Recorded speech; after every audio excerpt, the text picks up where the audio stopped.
Welcome, my friends. I'm Dave Champion. This is my co-host, Bill Carns, and together we are Totally Unprepared. Well, when we were together last week, we recorded this on Wednesday, and it was just hours after the San Bernardino County Social Services Office shooting had occurred. And of course, you have heard nothing but that story in the news for about the last week, so we're not going to belabor that. But of course, a lot of information has come out, so we're going to recap that ever so briefly. I know you're sick of it from the dominant media. And then we're going to talk a little bit about the after effects of it. Yes. All right. So the narrative that we're getting, at least from the government, is that... so you can trust that? Yes, absolutely. So Syed, the man, he had met this gal Malik, who was... Her parents are Pakistani, but she spent most of her life being raised in Saudi Arabia. And of course, Saudi has a particularly, if there's a place that has an unpleasant form of Islam, it's Saudi Arabia. And most of the people who we would consider to be Muslim extremists, I'm going to go out on a limb here and guesstimate probably about 75% of those come out of the Saudi system of Islam. Very, very strong Saudi ties. Yes. Yeah. And I think there's some reasons for that, including the Saudis' cooperation with the CIA and whatnot, but we won't get into all that. Anyway, so and this is a place where if you even mention Jesus, have a Bible, have a crucifix, it's punishable by death. Yeah, bad news. Yeah. So this gal was apparently what we now call radicalized, which means willing to do violence against predominantly the United States. Infidels, and of course, we're the leading infidel. Right. And so then now the question is, this is the question that's plaguing like the anti-terrorist people now. Did they meet, we know they met up online, okay? And then he flew to Pakistan and married her and whatnot. Okay. And then she came back. She was actually here first on something called a fiancé visa. Anyway, the bottom line is, the question is, did she radicalize him? Did they do it together?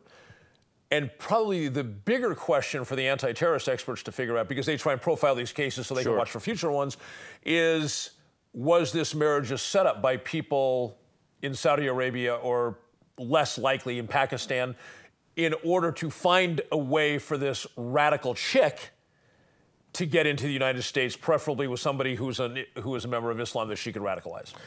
It's been going on for a little bit more than a decade now that we have radical Muslim women who are willing to do these sorts of things.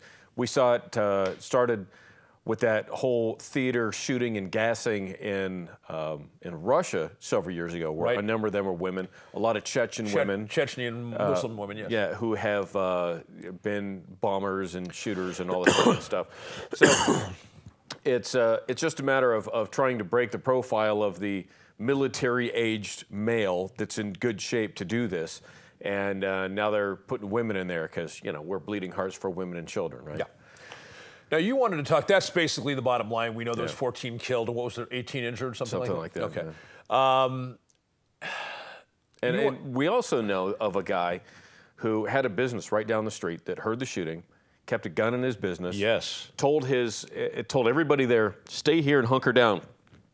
He went outside, found a piece of cover while all this mayhem was going on, and just held his ground to be able to protect his building. And his staff. And his staff. And he ended up seeing these two get into their car and leave. Yeah.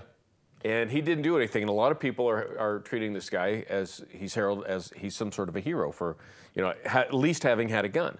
Well, my response is, okay, that's one option. The other option is to do something with it. To actually not go out there and stop it when you had the ability to. You're under no obligation to have to. Mm-hmm. But you know as well as I do, there are some people that move towards the sound of gunfire. And you and I are part of that deal. We've both done it. Yep. And that's exactly where I would have gone. This guy might not have been trained up to that point, especially when you see people walking. They're all geared up. They're the only two who are walking calmly into a waiting SUV to get in and go. And they have long guns and you've got a handgun. Yeah. You've got to cover that open ground to get to them. Yeah. That can be problematic. You know, there's I think a few other things this guy could have done. Now, I'm not it's tough for me to just sit here and say he didn't do enough. But in another aspect, I kind of think only because I would have done more. Yeah. I have done more. A little, I would, a little elevated shot. See if you can, just drop some rounds in on them as they're walking. Yeah, exactly. So I don't know, but at least there was somebody with the gun. The problem is there weren't enough people with guns. I wouldn't call the guy a hero, but we need more of that in America. We do need more people with guns that are willing to at least stick their head out there. Yeah. And I've been saying across social media for the last week about all this as it's come up, that we need responsible adults to carry guns and carry them regularly. And I have to underline responsible. We don't just need adults, we need responsible adults, because with that responsibility means not only do you have the proper gun to carry, and there's 1,000 different types of guns you can go out there and buy. You need to have the proper gun, and you need to have training with that gun on what to do. Now, for some of us, we've trained enough, it doesn't matter. Give us a gun, we'll get the job done. But for most folks, it's a little bit different story. You're not going to put in the hours, the literally collective months and maybe even years worth of training that guys like you and I have done. Yes. But at least if you have the gun, get some training with it. And once you're trained, you got to keep up with it. Yeah. Jeff Cooper once said, and I'm going to paraphrase this, owning a firearm makes you no more capable to use it as owning a piano makes you a musician. Right. And once you learn to play the piano or shoot the gun, you need to keep up with it. Well, how many people only shoot once a year for qualification in their job capacity if they have to? I've got to tell you, here in Nevada, where it's about 1,000 degrees during the summer months, I did not go out and train 4 months during the hottest 4 months of the year. I went out about 4 days ago. In 4 months. Now, to anybody looking at me, you know how this goes. Anybody who's looking at me, who's even trained to a relatively high standard, I looked great. Okay, I know what my standard is. So by my standards, I'm rusty. Okay, because shooting handgun combat master and whatnot, and those speeds and times and demanding criteria. I know if I went out and shot handgun combat master today, I would not do as well as I would have done 5 months ago because I had that 4 months, even though the difference is ever so slight. And we're trying to talk about here, to illustrate the point, it's a perishable skill. Absolutely. So as high a degree as I have trained to, in 4.5 months, I could feel the difference. But at the same token, sometimes I go many, many months without pressing the trigger on a live round. But I still do dry practice. I dry practice with my rifle pretty regularly, with my handgun pretty regularly. I'll even occasionally just grab a shotgun and I'll do some dry practice with that for 10 or 15 minutes just to keep my skills up. It's quick, it's easy. I'm not blowing through ammo, which can be expensive. Yep. I don't have to go out and set up targets and all like that. But you have to learn how to do proper dry practice. That's part of the responsible adult of this. The training side of it. And of course, now we have, many people, but the biggest newsmaker has been Donald Trump in the last couple, 2-3 days, about we need to ban all Muslims from coming in. Now, and using that religious criteria to ban them, not a region of the world, which has been done, and there's actually laws in effect to support that. Sure. And there's historical precedent to support that. But by religion, that really goes along the same way as Hitler saying you got to wear the Star of David in a band if you're a Jew, just to identify you, because we've identified you as the bad guy. To do it by religion is bad. I mean, there's... Well, you know what kills me about this, if I can interrupt for a moment. Sure. What kills me about this is he says we need an absolute ban until we can figure out why they have hostility towards us. Okay, first of all, on the idiocy scale, nobody should vote for Donald Trump. On the idiocy scale, because he just proved he's too stupid to be president. Because I know what the animosity is. I know what the anger is. I know what the angst is. It's that for the last 13 years, we've been committing genocide in the Middle East. And, I mean, our invasion of Iraq, researchers say 1.2 million civilians died. That's genocide, right? And then we destabilize Libya. We don't know what the death count is from that little escapade. We've been on this for years. Now we're just trying to destabilize Syria. We don't know yet what the death count is from that. I mean, we're talking about millions and millions and millions of dead civilians that the United States government has caused, and then Donald Trump says, can't figure out why there's a problem. Why would anybody want to hit us? Now, the thing is, the United States has been meddling in the Middle East since around World War II, and it even goes further back than that. With and France propping up all those vicious dictators. Oh, yeah. With France and England, post-World War I, with France and England drawing the lines of all these countries, not considering where these different sects of these tribal type of folks were, drawing lines and grouping them all together. They didn't consider any of that. They just wanted to draw lines. And it really all goes from that with Western intervention. Yeah, waving their magic wand and creating something called a nation state, which was completely foreign to the Middle East mindset. The whole tribal mindset. Right. Yeah, a little bit more nomadic, a little bit more tribal. And so the British and the French said, well, we don't like your model, so we're going to create nation states. We're going to put in little puppet governments. You're going to do it our way because we won the war. Right, right. And, and then people like, I love that people like Iran is the evil person. Okay, look, Iran has never deposed an elected president of the United States, a lawfully elected president of the United States. But guess what the United States has done? Yeah, no kidding. Yeah. So what we end up with now is a lot of people Operation believing... Ajax. You can read up on it. A lot of people believing that we should ban all Muslims, kick them out, anti-Muslim, this, that, and the other.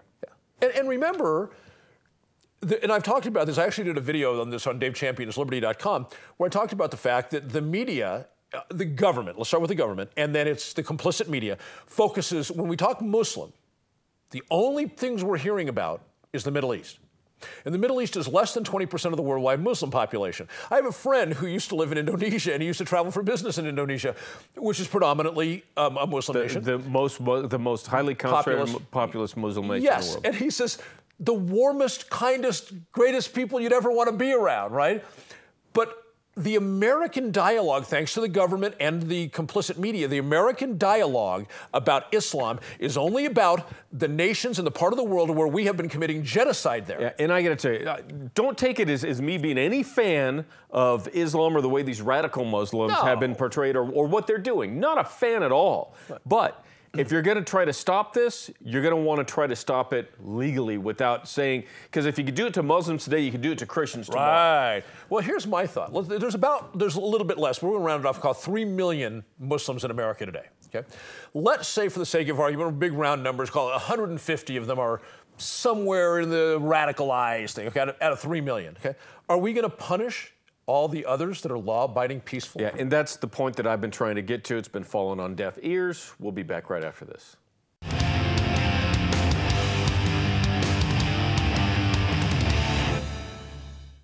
We're back, and now it's time for...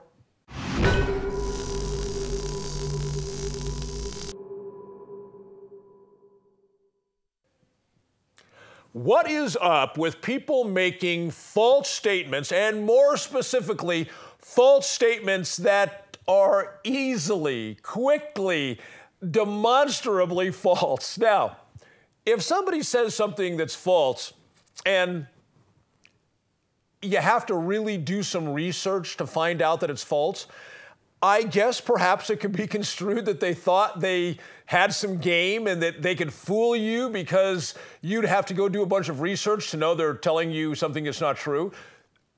But so often I hear people make claims that are just so easily and demonstrably proven false.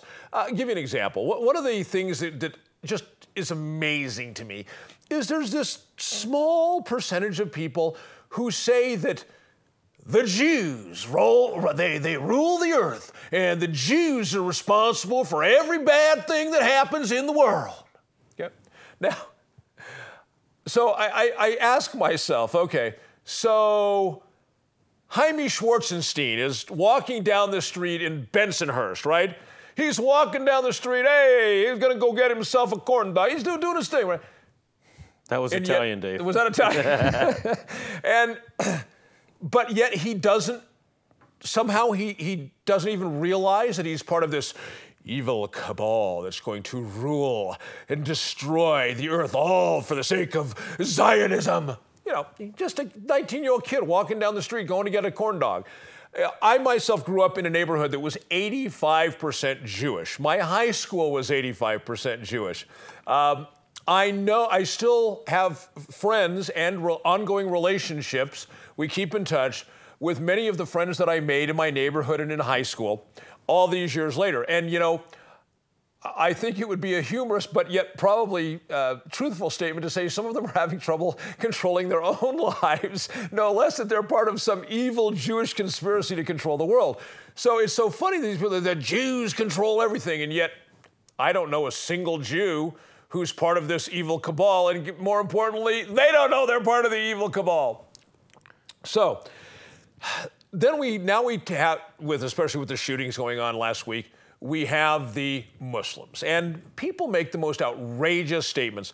I posted a video on the Dave Champion Liberty Facebook page yesterday, and it spoke to the fact that it seems Americans, a certain type of American, perhaps the kind that would follow Donald Trump, are looking to go down the road that led to Americans putting Japanese American citizens in prisoner of war camps here in this country during World War II, Manzanar. And it strikes me that there's a certain kind of American that's prepared to go down that. And history looks at Manzanar as a stain on our national integrity.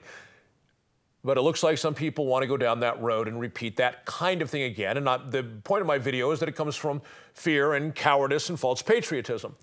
And when I put that video up there, I got a lot of support, but there were some people who obviously weren't happy with it. I think really what they weren't happy was that is their view, and then a mirror got held up in front of them, and they were angry, they were offended that I was telling them that, look, if you're one of these people, you're nothing but fearful, you're a coward, and you're anti-American. So some of the claims that these people made I thought was interesting. For instance, no Muslim can be trusted because Islam has declared jihad against America. Well, this goes back to what Bill and I were talking about in the first segment. Americans, thanks to the government and thanks to its complicit media, only see Muslims as coming from the Middle East. Now, the reality is that only 19% of all the world's Muslims live in the Middle East. The other 81% live elsewhere. And on the whole, they have nothing against us whatsoever. And I have personal friends who are Muslims who are here from the Middle East. They came over here 10 years ago, 15 years ago, 20 years ago. And if I shared that statement with them, you can't be trusted because Islam has declared jihad against the United States, they would burst out laughing. They would be like, Dave, a religion doesn't declare jihad. This imam or that imam does. And if you're not following that imam, you don't believe that imam is credible, who cares what he says? And they'd be like, jihad? What jihad? We're going down to the bar to have a beer, okay? But yet people make those statements as if they're true, when just from I probably know now at this point in my life, have friends, about 20 different people who are Muslims, and they would find this statement to be ridiculous. And ironically, do you know most of my Muslim friends, probably out of that 20 I mentioned, probably about 16 or 17 of them are libertarians, and I'll get into that in a little bit. No Muslim, this is another of these inane claims, no Muslim can be an American because they're Muslims first. Says who? I was just on with, I did a talk show, I was a guest talk show back on the East Coast, and one of the co-hosts, he was born in this country, he's from back east, still talks with that Brooklyn accent, and 22 years ago he converted to Islam. And his loyalty is to the United States of America. And he sees no conflict because his model of Islam and the mosque that he attends and the imam of his mosque preach peace. Now, I'm not saying it's that way everywhere in the world.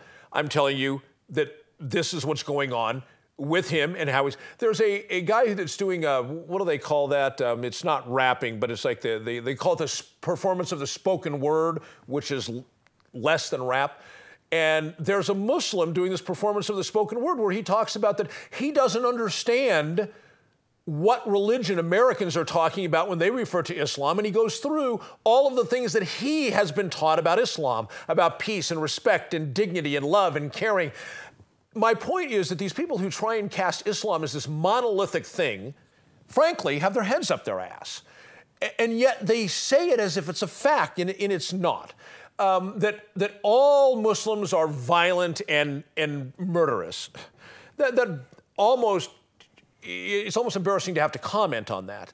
I have been in Saudi Arabia, Egypt, and Jordan, and I was treated there beautifully by no, that's not true, by every single Muslim I came in contact, save one. And he was a member of the Saudi royal family, and that can explain to you, that should, if you are familiar, would explain to you why we ended up in a personality conflict. But that wasn't about him being Muslim. That was about the fact that he was a member of the royal family and arrogant as hell, and therefore we had a problem. I was in 3 Muslim countries, and I was treated beautifully. Nobody was murderous, and nobody was violent. And I think one of the reasons, I'm going to quote Mark Twain. This is what he says about travel. He says, travel is fatal to prejudice, bigotry, and narrow-mindedness. And many of our people need it sorely on these accounts. Broad, wholesome, charitable views of men and things cannot be acquired by vegetating in your little corner of the earth in one's lifetime, okay? Same story that existed in Mark Twain's day exists now. Americans, they sit home, let's say they're born in Philadelphia and they move to, I don't know, Austin, Texas, and that's their whole life experience. They don't know any Muslims, but they sure as hell know about Islam. One of the things that kills me, I've done a fair amount of research because of this crap into the Quran. And every American who says all these false things about Islam says, well, have you ever read the Quran? I say, yes, almost certainly more of it than have you. And they start cherry picking, just like Christians do in their book when they want to do something, they cherry pick a verse that supports them. These Muslim haters cherry pick the Quran. And all they know is the little stuff they've seen on the internet. So I'll say to them, can you speak to some of the other surah? Their eyes glaze over. The what? Can you speak to some of the other surah? They have no idea what it is, but then they claim to have read the Quran. They're lying sacks of crap, and they are bigots, and they are, for me, they are an embarrassment as Americans. They demean and lower the reputation, in my mind, of what a good and proper and righteous American should be. Bill? You know, I want to hit a quote, too. I'm kind of an understudy of Henry Ford. He did some great stuff, and he said, thinking is the hardest work there is, which is probably the reason so few engage in it. And we realize that when we have a lot of silly things going out. Now, I got to tell you, I am not a Muslim supporter, and I'm not a Muslim defender. Right. But what I am is I believe in liberty, and liberty includes not demonstrating any particular group because it's a group and taking the individualism out of it. Because liberty is about the individual, how the individual conducts themselves and what they do. If there's individuals who are turds, there's individuals who are turds that are a member of every religion there is or ever was. There are turds out there that are a member of every political affiliation. There's turds out there in every single town and city in America. And you can't say, you know, Detroit sucks because I met these 3 or 4 people that are turds. Or, you know, and I love hearing, I have never had any evidence to the fact, I should say. I don't have any evidence to the claim that in Dearborn, Michigan, that's filled with Muslims, the largest concentration of Muslims in America, the largest population in America, that there are signs that say, we're going to kill you, we're going to take you out, you won't live, it's going to be all about Sharia law. People continue to say these things, and I believe it's just regurgitated because nobody's ever shown any of this. There's never been any video or photographic proof or anything that says, this is what it says, this is where it is, this is when it was said. I've never had any of that. Just people continue to tell the story. And I don't want to call it a lie because it might be true, but nobody has ever proven it. You know, and I love this thing, you know, that's another, I should have put this as another one of the things that these Muslim haters say. They all want Sharia law. Well, That's absolutely not true. I can tell you to a man, every single Muslim I know does not want to live under Sharia law. Now, there are some videos out there, and I've watched them, where they go, it's kind of a taking it to the streets for different Muslims in New York City. What comes first, the Quran or the Constitution of the United States?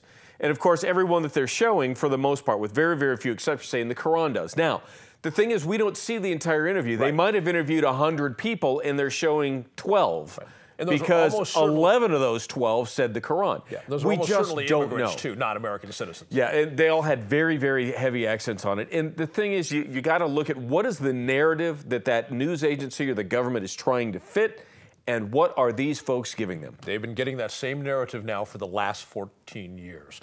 And we'll be back.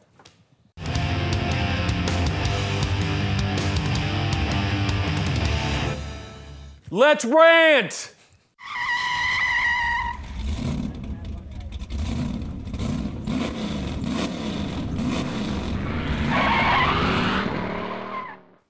You know what really grinds my gears? When people don't spend enough time at all to learn about history so they know what's going on today. You want to know what the biggest problem in America is, which is now the biggest problem in the world, has been actually for quite some time, and that is our own American government doing whatever the hell they want to without consent of the governed. I got a few quotes for you. Government is not reason, it is not eloquence, it is force. Like fire, a troublesome servant and a fearful master. Never for a moment should it be left to irresponsible action. Now, who said that and how long ago? Ooh. It was George Washington, our first president. He knew this. Well, he was alive and kicking and doing all kinds of good stuff before the Constitution was ever written. We have former National Security Advisor Brzezinski, who in Senate testimony regarding the war on terror called it, quote, a mythical historical narrative. Talk about the tail wagging the dog. This is what we want to achieve. We're going to create a bad guy. We're going to do what we want to get our stuff done, to fill whatever narrative we want to fill. And right now, it's just a big old fat compromise of the government employees working for the employers, not us, the people with the money, getting out there and saying, hey, we want to make some money. This is how we figured out we're going to do it. It's going to be war. You're going to be paying for this, that, and the other. We don't care how far in debt we go. We'll double the debt during Obama's presidency. We don't care. We're getting paid. Okay, great. There's a few other things. If tyranny and oppression come to this land, it will be in the guise of fighting a foreign enemy. That was James Madison when he was president. He knew it. We can go on and on. By the way, in one of my favorite quotes, one of my actual favorite quotes, we'll know our disinformation program is complete when everything the American public believes is false. Now, that was William Casey in his very first CIA briefing as CIA director under Ronald Reagan, the one we all go and tout what a great president he was. Well, he didn't have full control over everybody under him either. And then finally, completely out of context, is not love not unlike the unlikely not it is unlikened to? By Leon Phelps from the movie The Ladies' Man. Check it out, it's pretty funny. What we're getting at here is that there is really nobody in any government agency, especially from the federal, that we can truly trust. It's all out of our hands. Do you really actually want to get the government back in line with the consent of the governed? Because if you do, we've got to change a few things. And the only way really to change it, money itself is not evil, but it truly is the root of all evil, especially in politics. We have to take the money completely out of politics if we want to have any honest people doing any honest things there at all. And until we do that, we're not going to get it. What I propose is that everybody running for federal office, be it for, House of Representatives or Senate, whether it be for president or vice president, whatever it is, there's X amount of dollars that you're allowed to raise and spend, period, that's it. No other money, and it's within a very defined window. It can come from individuals only, not from PACs, not from corporations, none of that. It has to come from within the district you're running, and it's based on a percentage of the median household income within the area you represent. Where I live is in the 4th Congressional District in Nevada. Whatever the average household family income is, let's say it's $45,000. If you're going to run for Congress, in my eyes, you can raise up to 10 times the median family income. It can only come from within Congressional District 4 and only from individuals. Maximum donation anybody can give should be whatever it is, $5,000 or 2%, 1%, maybe 1% of that. 1% of your 450 grand that you can get can come from one person, which would be $4,500. That's really, as I see it, the way to take money out. You can't earn any other money any other ways. There's no special things here, no special funds there. All of that crap is outlawed, and it's got incredibly, incredibly severe penalties, and it's very broad. It's very easy to violate that law. Until we get something like that and we start prosecuting the living hell out of people for violating even small provisions harshly, we will not get money out of government, money out of politics, and therefore these politicians are not beholden to us. They're beholden to the people with the money. We'll never get them back until we fix it. And the people who are in Congress now are not the ones to do it because they're all benefiting from this. They're all benefiting. Dave, we're in a world of hurt. It sucks. And you and I were talking at lunch today. I really doubt it's ever going to get any better, not during our lifetimes, but people like us are just trying to slow it down at this point. Yes, and at least speaking for myself with my work through Dave Champions Liberty, trying to educate people in the hope that they'll start to come around. And there are days that I am heartened. I put up some information or I put up a video and, it's filled with, yeah, right on, we dig it, good work, keep it up, champion for president, which blows my mind. Oh, I have an email. I got to go over here and do something else now. Okay. Right? Yeah, but I have those days, right, where I'm like, yes, the message is getting through. And then I mentioned earlier in the show, I put up that video where I talked about how this whole anti-Muslim thing is really fear-based. And then I have days where I'm a little depressed because I look up like, okay, I've got almost 117,000 people following the Dave Champions Liberty page. It's like, all you people who are fear-based and hate-based, why are you here? But hopefully, you and I and others are pushing that back slowly, day by day.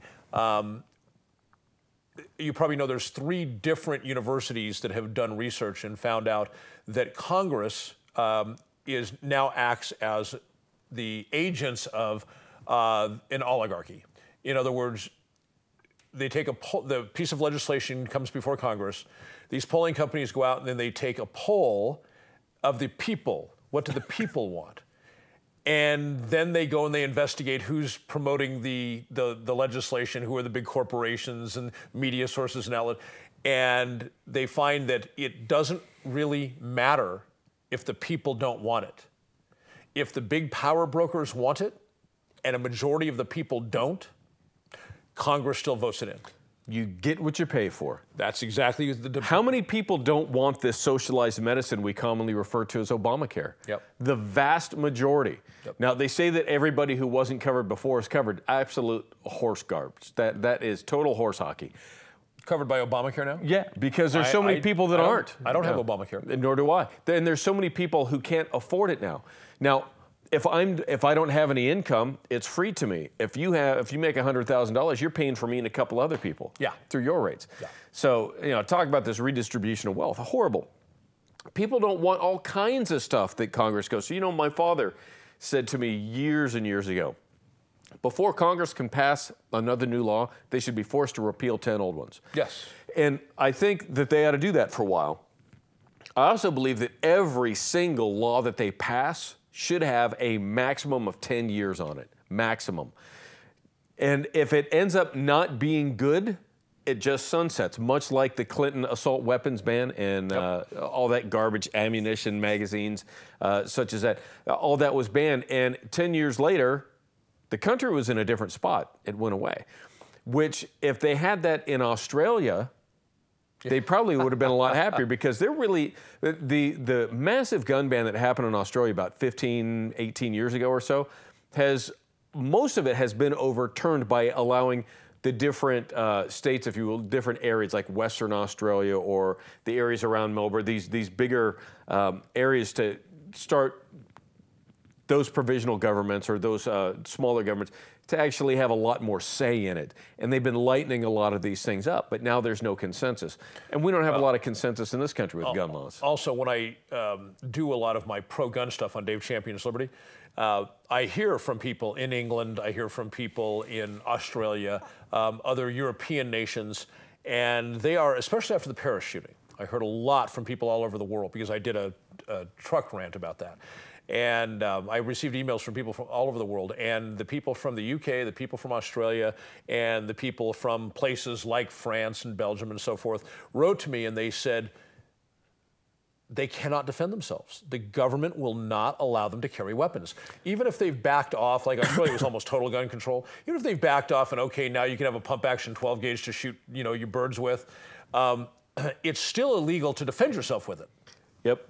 And England, it's in the UK, it's incredibly, well, you can't defend yourself at all. Even if being attacked, you can't defend yourself, you'll be prosecuted because you're turning the victim victim circumstance around. By the way, I did, you know this, I don't let everybody know, I did an homage to Dave Champion. I did my own truck rant just as an homage to Dave over the weekend. It's about 3 minutes long or so. You can find it at Bill Carns' 2A Radio fan page, my old radio show on Facebook. But I just did that as an homage to you. I don't know that I did it justice, but I tried. It was fun. It was, you know, you were talking about turning the tables from the victim. You know, there's actually a case right now, a guy sitting in prison in the UK.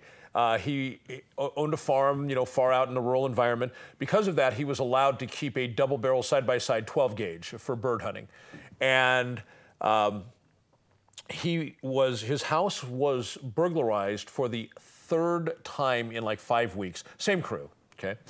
And this time he happened to be home. He was not home the first two times. My question is, what did you miss the first 2 times? You had to go back a third time. How inefficient are you? So these, and he encounters them. He's home the third time. He tells them to get out. There's 3 guys, and there's him, and he's an older gentleman, right? They start coming towards him. He closes the shotgun, boom, caps the first guy, kills him. The other 2 flee. That homeowner is now in the middle of doing a 7-year jail sentence for that. You know, maybe the right answer would have been then to, you know, make sure that you reload well, get all 3 of them and bury them out back. That's exactly my thought. You know, that's ridiculous. There was a girl just a few years ago when I was doing radio that I think she was 16 or 17 years old. She and her friend were being attacked by 3 guys. This girl was very heavy in martial arts, had been her whole life. She ended up kicking their asses, and they took off. They called the police, and then she got arrested and got put in trouble for stopping her and her friend from being raped. Where was this? In the UK. This was in London. Yeah, just, you know.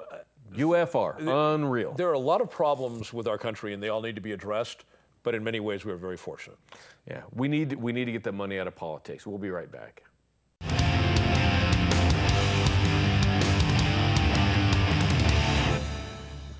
Welcome back. This is segment 4. This is where we take emails that you, the viewers, send it. Stop it. You, the viewers, send in. The address is daveandbillshow@gmail.com. And send in any topics you want to bring up, any comments, whatever you like. We get quite a few. We like it. We like the more the merrier.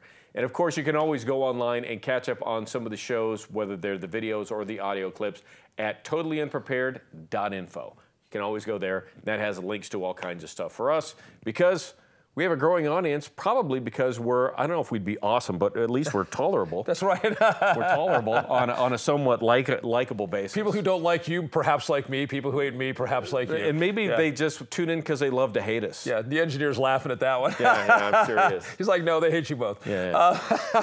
So well, we have an invitation. We do. We talked a little bit about earlier what a certain type of American is saying about Islam. And personally, while I disagree, for instance, with Donald Trump's thing about closing off immigration to all Muslims, I will say this, immigration has always been a privilege. It's not a right, and it's always been decided by the people through their elected representatives deciding what the criteria is for people to immigrate. So I'm not making, this invitation has nothing to do with immigration. I want to be clear about that. This invitation has to do with people who think that American Muslims should somehow be treated different than every other American. And by invitation, we mean to come on this show and to debate Bill and I on that subject. Now, I have to say something for the sake of full disclosure, because normally, you want to soft pedal how badly you're going to beat them because you want them to be suckered in. And I really don't want to do that. So I want somebody to know before they come in here, I will be a complete gentleman. I will be completely polite. I will use nothing but facts. I will not become angry. But you need to know, everybody who watches that debate is going to come out thinking that I have made you, and Bill has made you, a complete fucking idiot. Now, if you can deal with that, come on down, we got something for you. That's an open invitation, coast to coast. Vegas is a cheap flight, right? Cheap round trip flight. Grab a rent-a-car. Hell, maybe you can even persuade one of us to come to Vegas and pick you up and drive you in. We tape the shows Wednesday at 1:30. If you've got big enough nuts to come here and defend your bigotry, we would love to have you on. We might even be able to get the TV station owner to pitch in a... well, I don't know, maybe a candy out in the green room before you come in. He ain't buying your glass ticket, of water. I'll tell you that. Yeah. The owner of the station will buy you a glass of water. Water through the little, one of those snack-sized Snickers bars or something. Our engineer is putting up a candy bar for you. Okay. Yeah. And it's one of those snack sizes that you get at Halloween. Halloween, yeah. So, I bet we could get the There's owner our to invitation. Do that. Yeah. All right. Where are we going from here? What are we going to... Oh, the internet. Yes, the internet. Let's put it off as our idea that there's too much going on with the internet. Yes. Way too much information. Yeah, there's too much information there. People are being radicalized. The kids are being suckered in. We need to talk to Bill Gates and some others that know what's going on. I think we need to start closing it down. Yeah. Now, do you agree? Do you agree we ought to do that? Yeah. Because you know who agrees. Who actually said this? We're paraphrasing. Borrowing this. Yes. Donald Trump. Running for United States president. That's right. Somebody who's actually a candidate for president of the United States is saying that there's too much going on with the internet. It's too involved, and we need to shut it down. Not that if you're having some trouble with your kids, that as a parent, you ought to monitor that. Why have we taken everything to the nanny state, Dave? This is a Republican saying this. His quote, we should look at closing it up. He says he wants to talk to Bill Gates and a lot of other people who understand the internet and talk about ways to close it up. And Bill Gates has nothing to do with the internet. Know. Microsoft is not the internet. That's like saying I want to talk to Warren Buffett about getting the engine in my car replaced. Yeah. What? Look, Trump now, he's got the we might need to require Muslims, talking about American citizens, to carry special IDs identifying them. Just where the armband. I have to start laughing because it blows my mind that anybody would even say that unless somebody who imagines himself president. He then said, and perhaps we need to start considering surveillance on mosques. And then he said, can you imagine if somebody said, let's start putting Jewish temples or Christian churches under surveillance? Here's the deal. You take everything that anybody, not just Trump, but anybody who's running for president or any office for that matter, and you tell them we should be doing this to these people or this to this type of religion, and you turn it around and make it that they're suggesting that about you or your religion or your neighborhood, and you're like, whoa, no. That is exactly why we have the Constitution and the Bill of Rights, to prevent that sort of thing. Right. Oh, and then he added, it might be necessary to do warrantless searches of mosques. Warrantless searches of mosques. Why don't we do warrantless searches of churches? Though Catholic, Baptist, though he threw in Lutheran. At the end, he said, but that might be illegal. Yeah. So the only, he doesn't want any Muslims to come into the country, and he says, I don't understand why Muslims, most specifically, because the whole American narrative is about the Middle East, right? I don't understand until we can figure out why they're angry. Now, there's some things that Trump has said that I like, some things that he said that I don't like, but I can say that about every candidate that's out there. Okay. Some things that they have on their platform that I like and some things that I don't. I don't think we have anybody suggesting government censor the internet. Well, no, but what I'm getting at is in business, you know, Trump's never been elected to any office. No. In business, he's always been able to get, for the most part, what he wanted. And oftentimes, if he wasn't able to get what he wanted, he worked hard to get the rules changed so he could get what he wanted. Yeah. Which in business, that's great. But in government, especially if you're president, what's stopping you from doing some of those things are laws and the Constitution and the constitutionality of the laws. So if you can't get what you want, where are you going to be if the Constitution's standing in your way? Now, with Obama, he doesn't care. He just writes an executive order. Right. Here's one of my problems with Trump. He comes from the business community, right? Yeah, sure. That is who he is. And in the business community, and you're aware of this, business people rarely make any decision without having their attorney sitting right next to them at the table. If something comes up, they'll turn to their attorney. And your input on that is?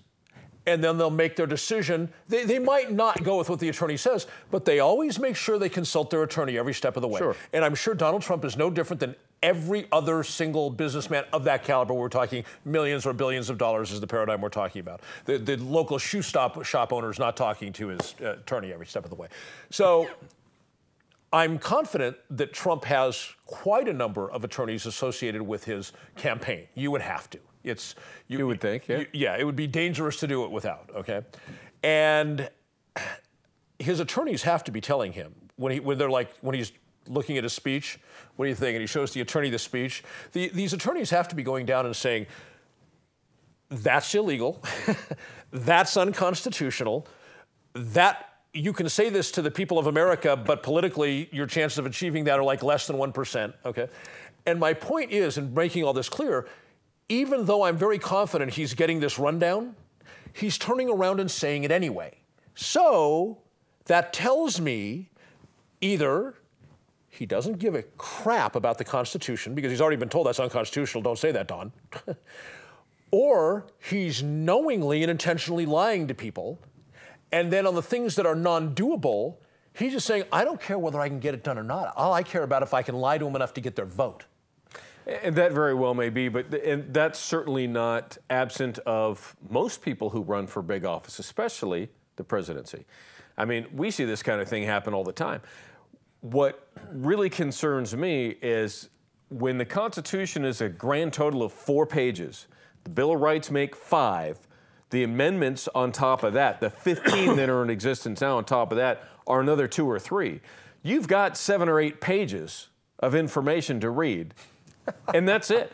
And if you haven't done it yet, and you haven't actually read those things, you know, I remember when the House went back to Republican control in 2010, they opened up their session by a reading of the Constitution. And a lot of these new lawmakers and ones that had been there for some time didn't show up for that. It's 7 or 8 pages. That's right. It. You're not going to sit through 7 or 8 pages of what you swore to uphold, protect, and defend. And if you haven't read it before, how can you possibly keep up to the oath? Yeah. I actually have been saying that about cops for years. We haven't talked about cops much in the last couple of weeks, but let's slam them for a minute. If you have police that have sworn to uphold, protect, and defend the Constitution of the United States and the Constitution of the state of, insert here, and they haven't read those things, let alone understand them. I was thinking of moving to insert here. Okay, yeah, exactly. I mean, in Nevada, the Constitution in Nevada is like 42, 46 pages. It's really long. Sure. And you mean to tell, I doubt there's a single cop that's out there that's read the whole thing. There's probably hardly any judges in this state that have read the whole thing yet. They're swearing to uphold, protect, and defend it, let alone the 7 or 8 pages of the Constitution and all the amendments with the Bill of Rights. One of the things that I have often asked cops when we get into this discussion about honoring their oath of office, I'll say, you took an oath to the federal Constitution, right? You took an oath to the state and to the federal. Yes, I did. Can you tell, excuse me, still getting over this thing. Can you tell me what Article 1 of the federal Constitution addresses? There you go. How about Article 2? How about Article 3? And I say to them, you took an oath. Those are the three branches of government, by the way, guys. Right. Legislative, executive, judicial. And my thing is, if I take an oath to something, that means I have promised with every shred of my being to obey it. It's like being party to a contract that you never read, but you're putting your signature on. Yes, but more than your signature, you're swearing down to your core. I mean, I take oaths seriously, right? Yeah. Does the check clear? Yes. Right. And how can somebody take an oath and never have read what they took an oath to? It's mind-boggling. And what by gets the way, me? That's not just cops. It's probably 98% of the American public. Oh, yeah. But they haven't taken an oath. Look at the elected officials that we have that have never done this. The elected officials take that same oath. I believe that if you're going to be elected or hired or anything where you have to take the oath, then it is incumbent to actually learn about those things before you're expected to take the oath. Yeah, perhaps there should even be some sort of Q&A after you take the oath. You know, what is Article 3? What is Article 4? And if you can't answer the question, you're fired. You just took an oath to something you don't, you already made yourself a liar, you're fired. Here's a challenge to our entire viewing audience. What form of government is guaranteed to us in the Constitution? And what article is it in? What article, what section? Send us that in an email. We'll be back next week.